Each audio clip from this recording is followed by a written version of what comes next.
सच्चिदानन्दमूर्तये निष्प्रपञ्चाय शान्ताय भूयो भूयो नमो नमः। कृष्णाय वासुदेवाय हरये परमात्मने प्रणतक्लेशनाशाय गोविन्दाय नमो नमः। बोलिए वृंदावन बिहारी लाल की जय। भारत माता की जय। भारत माता की जय। भारत माता की जय। अत्यंत हर्ष का विषय है आज जो राष्ट्रीय हिंदू संगठन के द्वारा इस कार्यक्रम का आयोजन किया गया है, जिसकी जिला अध्यक्षा श्री शीतल गहलोत जी एवं इसके राष्ट्रीय अध्यक्ष श्री सत्येंद्र दुबे जी, उनको बहुत बहुत मैं साधुवाद देता हूं। ये बहुत ही धन्यवाद के पात्र हैं। आज हिंदुओं को वास्तव में संगठित होने का समय है। हमारे जो मंच पर समुपस्थित साध्वी बहन, हमारे वृंदावन से पधारे हुए हमारे साथी, हमारे प्रिय स्वामी सत्यमित्रानंद जी एवं श्री कृष्ण जन्मभूमि के आंदोलनकर्ता श्री कृष्ण जन्मभूमि मुक्ति न्यास के अध्यक्ष श्री महेंद्र प्रताप सिंह एडवोकेट जी एवं अन्यान्य इस सभागार में उपस्थित हमारे प्रिय बंधुओं, श्रद्धा स्वरूपा, शक्ति स्वरूपा माताओं बहनों, ये बहुत ही हर्ष का विषय है कि हिंदुओं को संगठित करने का जो राष्ट्रीय हिंदू संगठन के द्वारा कार्य किया जा रहा है, ये अत्यंत प्रशंसनीय है। क्योंकि अभी सुरेश चौहान जी बहुत अच्छा वक्तव्य दे रहे थे कि पहले तो ये समझना पड़ेगा कि हम हिंदू हैं कि नहीं हैं। केवल जन्म ले लिया है इस भारतवर्ष में, हिंदू परिवार में, लेकिन हमारे अंदर वो हिंदुत्व है कि नहीं। हिंदू क्या है? हिंदू जो है ये सनातन हिंदू है। हिंदू धर्म जो है ये धर्म नहीं, ये संस्कृति है। ये सनातन हिंदू धर्म, ये हिंदू संस्कृति है। ये जीवन जीने की कला सिखाती है हिंदू संस्कृति। मैं लखनऊ में था, मेरा सत्संग चल रहा था। उस समय दुर्भाग्य से जो पूर्व की सरकार थी, कांग्रेस सरकार में हिंदुओं को बदनाम करने का, उनका दुष्प्रचार करने का एक साधन किया गया और एक शब्द बड़े प्रचार में लाया गया, हिंदू आतंकवाद, हिंदू आतंकवादी। आप लोगों ने भी सुना होगा, सुना था कि नहीं? आप लोगों ने सुना था। मैंने उस समय मंच से बोला, दुर्भाग्यवश उस समय सोशल मीडिया का इतना जोर नहीं था, आजकल की तरह होता तो वायरल हो गया होता। मैंने उस समय बोला कि यदि आतंकवादी है तो हिंदू नहीं हो सकता, और यदि हिंदू है तो आतंकवादी नहीं है। और ना माने कोई तो उसका डीएनए टेस्ट करा के दे, क्योंकि हिंदू का अर्थ ही होता है, हिंदू का मतलब है हिंसया दूयते हृदयम यस्य स हिंदू। हिंसा करना तो बहुत दूर, हिंसा को देख करके, हिंसा के नाम से ही जिसका हृदय विदीर्ण हो जाए उसको हिंदू कहते हैं। तो हिंदू जो है वो आतंकवादी कैसे हो सकता है? हिंदू आतताई कैसे हो सकता है? हिंदू जो है, हिंदू मैंने बताया जीवन जीने की कला सिखाता है। हमारा जो सनातन हिंदू धर्म है ये नूतन नहीं है, नया नहीं है। हमसे लोग पूछते हैं कि आपका हिंदू धर्म यदि नया नहीं है तो पुराना होगा, पुरातन होगा। मैंने कहा नहीं, हमारा सनातन हिंदू धर्म पुरातन भी नहीं है। क्यों भाई? पुरातन इसलिए नहीं है कि कोई भी वस्तु होती है अगर पुरातन हो गई यानी पुरानी हो गई, ओल्ड हो गई, तो वो क्या हो जाती है? जीर्ण शीर्ण हो जाती है। जैसी नई थी वैसी नहीं रह जाती है। मैंने कहा कि हमारा सनातन हिंदू धर्म ना तो नूतन है ना पुरातन है, हमारा हिंदू धर्म जो है वो सनातन है। जैसा लाखों वर्ष पूर्व था वैसा ही आज है और लाखों वर्ष बाद भी वैसा ही बना रहेगा। ये हिंदू धर्म है। हिंदू धर्म, सनातन हिंदू धर्म कभी किसी के दिल को भी नहीं दुखाता है, छोटे मोटे प्राणियों को भी नहीं। चींटी भी अगर पैर के नीचे आ जाए तो कूद जाता है। जड़ भरत को देखो, राजा रघुगण की पालकी को लेकर के चले और चींटियों का झुंड आया तो कूद गए। राजा रघुगण का सिर फूट गया पालकी में लगकर। ये सनातन हिंदू धर्म है। अभी G20 का सम्मेलन हुआ भारतवर्ष में। हमारे माननीय प्रधानमंत्री मोदी जी ने उसका बहुत ही अच्छे से उसकी अध्यक्षता की। पूरे विश्व में लोग वाह वाह कर रहे हैं, उसकी प्रशंसा कर रहे हैं। मैंने देखा कि उसमें एक सूत्र दिया प्रधानमंत्री जी ने। जब मैंने सुना तो मुझे बहुत अच्छा लगा।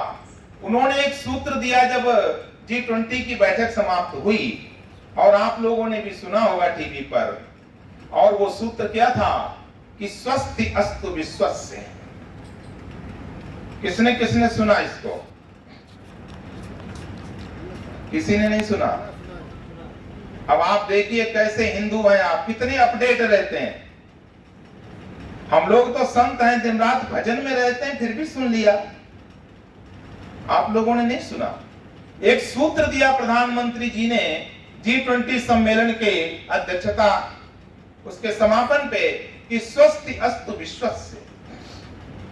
मैंने देखा कि ये सूत्र, मैं जैसे सुना मैं समझ गया कि ये सूत्र आया कहां से।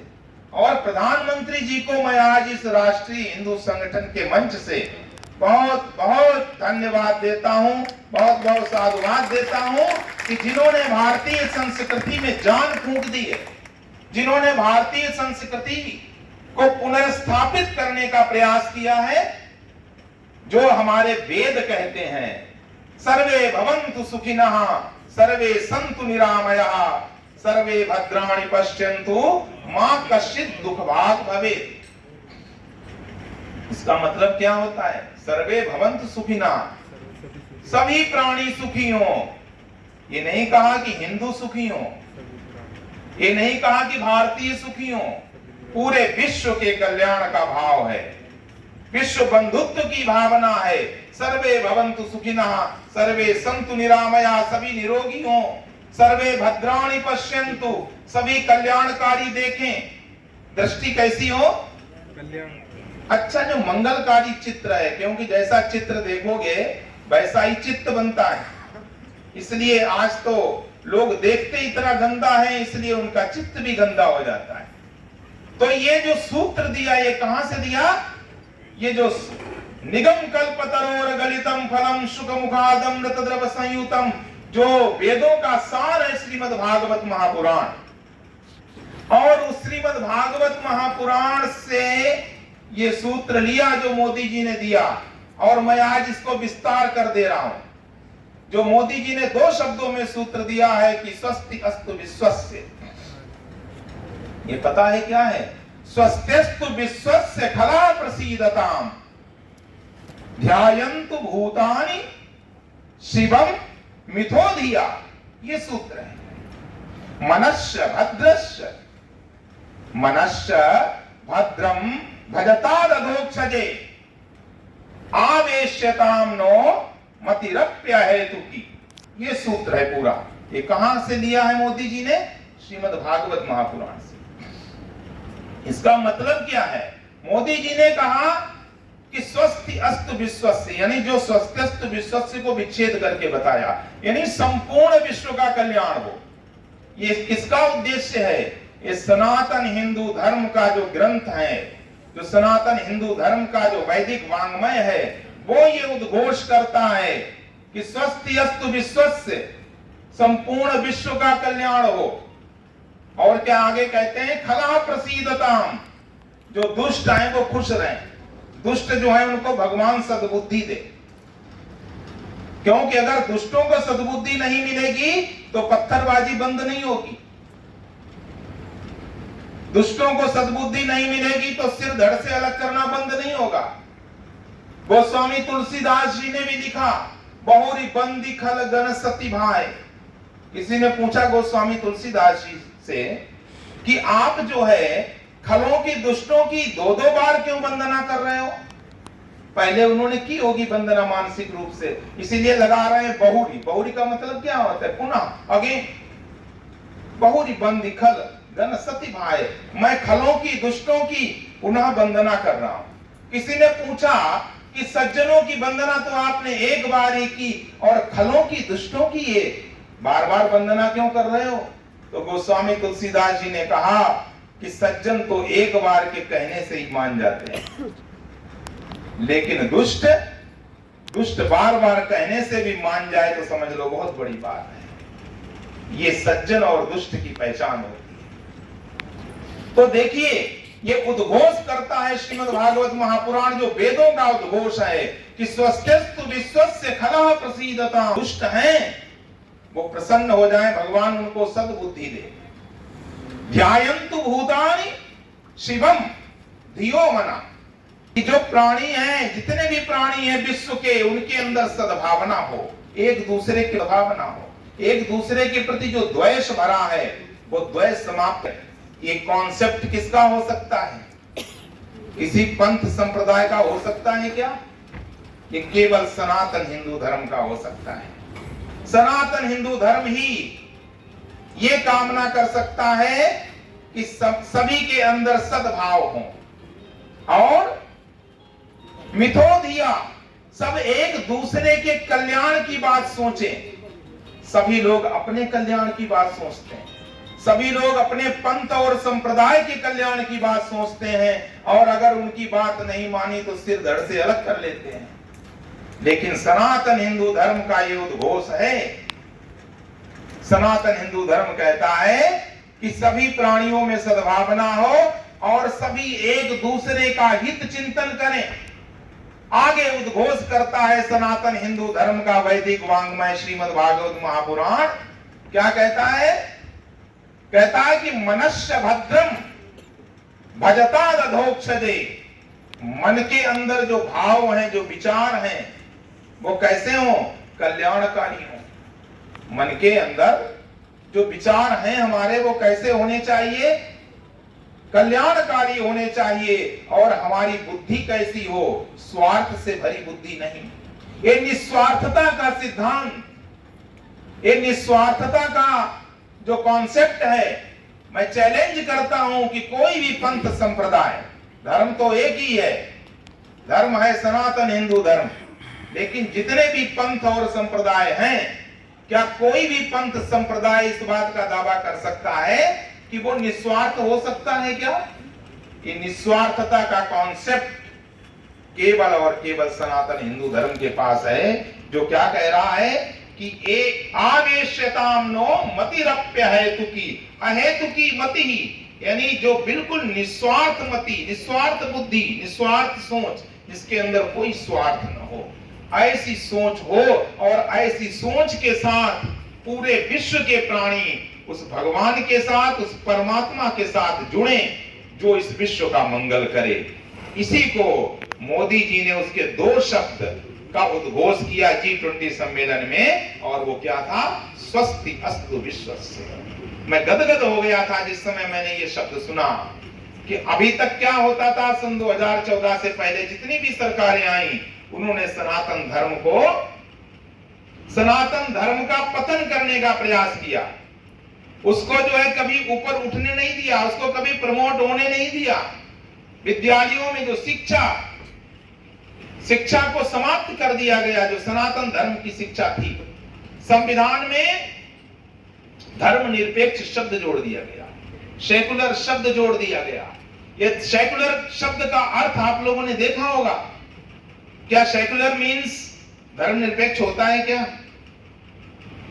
मुझे तो किसी डिक्शनरी में मिला नहीं।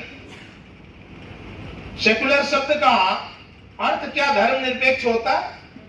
सेकुलर शब्द का अर्थ केवल पंथ निरपेक्ष होता है, पंथ निरपेक्ष होता है, धर्म निरपेक्ष नहीं होता है, और धर्म निरपेक्ष हो भी नहीं सकता है। भारत धर्म प्राण देश है। भारत जहां स्वयं परमात्मा भगवान श्री कृष्ण अवतार लेकर के कहते हैं कि धर्म संस्थापनार्थाय संभवामि युगे युगे। भारतीय संविधान की जो मूल प्रति है उसके प्रति में क्या लिखा है? प्रारंभ में आपने देखिए, यतो धर्मस्ततो जयः। अगर धर्म निरपेक्ष है भारत, तो संविधान के मूल संविधान के प्रारंभ में ये क्यों लिखा हुआ है कि यतो धर्मस्ततो जयः? और भगवान श्री कृष्ण जो गीता में उपदेश दे रहे हैं अर्जुन को, और वो मूर्ति बनाई गई है उसने। ऐसा क्यों? फिर ये धर्म निरपेक्ष कैसे हो गया? धर्म निरपेक्ष अगर तुम कहते भी हो तो हमारा जो सनातन हिंदू धर्म है वो सभी पंथ संप्रदायों का आदर करता है, सभी धर्मों का आदर करता है, उनको खुले आसमान के नीचे सांस लेने के लिए अवकाश देता है, उनको छूट देता है, उनको पूरी सुविधाएं देता है। लेकिन और कोई पंथ संप्रदाय क्या कर सकता है? आज भारत को हिंदू राष्ट्र घोषित करने की आवश्यकता क्यों पड़ गई? क्योंकि हमारे भारतवर्ष में जितने भी राज्य हैं, जिन जिन राज्यों में आप देख लीजिए कैलकुलेट करके, जिन जिन राज्यों में सनातन विरोधियों की संख्या बढ़ी है, जिन जिन राज्यों में सनातन हिंदू धर्म के विरोधियों की और विधर्मियों की संख्या बढ़ी है, वहां हिंदुओं को या तो कन्वर्जन कर दिया गया, अथवा हिंदुओं को वो राज्य, वो प्रदेश छोड़ करके भागना पड़ा। हमारी माताओं बहनों की जो अस्मिता को लूटा गया जम्मू कश्मीर में, आज वही स्थिति केरला, कर्नाटका और पश्चिम बंगाल में होने जा रही है। तो क्या जानते हो, अगर कर्नाटका, केरला और पश्चिम बंगाल में भी जम्मू कश्मीर की पद्धति पर चल पड़े तो क्या उत्तर प्रदेश अछूता रह जाएगा क्या? इसलिए आज अगर हम 100 करोड़ हैं तो आज ही हमको चेत जाना चाहिए, सचेत हो जाना चाहिए। क्योंकि भारतवर्ष, अभी चर्चा चल ही रही थी कि जब विभाजन हो चुका है भारतवर्ष का, और वो भी हुआ किस आधार पर? क्या कोई बताएगा? क्या पूर्व की सरकारें बताएंगी कि जिस समय भारत का विभाजन हुआ था वो किस आधार पर हुआ था? धर्म के आधार पर हुआ था। और जब धर्म के आधार पर पाकिस्तान बना, धर्म के आधार पर बांग्लादेश बना, तो फिर ये जो हिंदुस्तान है, जो भारत है, इसको हिंदू राष्ट्र क्यों नहीं घोषित किया गया? जब वो मुस्लिम राष्ट्र हो सकते हैं तो हमारा भारत हिंदू राष्ट्र क्यों नहीं हो सकता है? बताइए, आप सहमत हैं कि नहीं? और फिर जहां पर 100 करोड़ हिंदू रहते हैं, अगर वहां पर हिंदू राष्ट्र की बात नहीं की जाएगी तो फिर कहां पर की जाएगी? कोई और ऐसा स्थान है विश्व में? आज जो भारतवर्ष देख रहे हो जितना मैप में, ये जानते हो पूरी पृथ्वी भारत था, और पूरी पृथ्वी पर सनातन हिंदू धर्म के अनुयायी रहते थे। वो भले राक्षसी वृत्ति के हो, भले उनकी वृत्ति घोर हो, राक्षसी हो, लेकिन थे कौन? सनातन हिंदू धर्म के थे। जिस समय राम रावण युद्ध चल रहा था तो लंका में रहता था रावण, लेकिन लंका में भी सनातन हिंदू धर्म चलता था। रावण किसकी पूजा करता था? भगवान शंकर की। और भगवान शंकर सनातन धर्म के मूल हैं। और वो कहता है, शिव तांडव स्तोत्र का गान करता है, जटाटवी गलत जल प्रवाह पावित करता है। कदा कह रहा है कि मैं कब शंकर जी का विलोल लोल लोचनो ललाम भाल लग्न कहा शिवेति मंत्र मुच्चरन कदा सुखी भवाम में हम। रावण कहता है उसका शिव तांडव स्तोत्र का पाठ करते हुए, कहता है कि कब मैं शिव शिव का जप करता हुआ मेरा मन शांत होगा। तो ये क्या था? सनातन धर्म था। चाहे लंका हो, चाहे पाताल, जिसका पाताल का वर्णन है, अहिरावण का, जहां से राम लक्ष्मण को छुड़ा के लाए थे हनुमंत लाल जी, वो पाताल क्या है? अमेरिका। अमेरिका में भी सनातन हिंदू धर्म, जहां वो भद्रकाली की पूजा कर रहा था, पूरे विश्व में, पूरी धरती पर सनातन हिंदू धर्म था। और आज जो बचा है, ये जितना भाग देख रहे हो भारतवर्ष का, उसके सारे अंग कट चुके हैं, विभाजित हो चुके हैं। चाहे आप इंडोनेशिया ले लो, बर्मा ले लो, नेपाल है, पाकिस्तान, बांग्लादेश, ये जितने भी देश हैं सब भारत, तिब्बत, चीन सब भारत था। अब जो बचा है केवल हृदय प्रदेश बचा है। ये जो भारत वर्तमान का देख रहे हो, केवल हृदय बचा है। और यदि हृदय भी समाप्त हो जाए यदि किसी का, तो क्या वो जीवित रह सकता है? इसलिए हृदय की सुरक्षा मुझे हर तरह से करनी है। सभी हिंदू भाइयों को आज जागृत होना पड़ेगा और भारतवर्ष को हिंदू राष्ट्र बनाना पड़ेगा, किसी भी कीमत पर बनाना पड़ेगा। इसी के साथ मैं अपनी वाणी को विराम देता हूं। जय हिंद, जय भारत।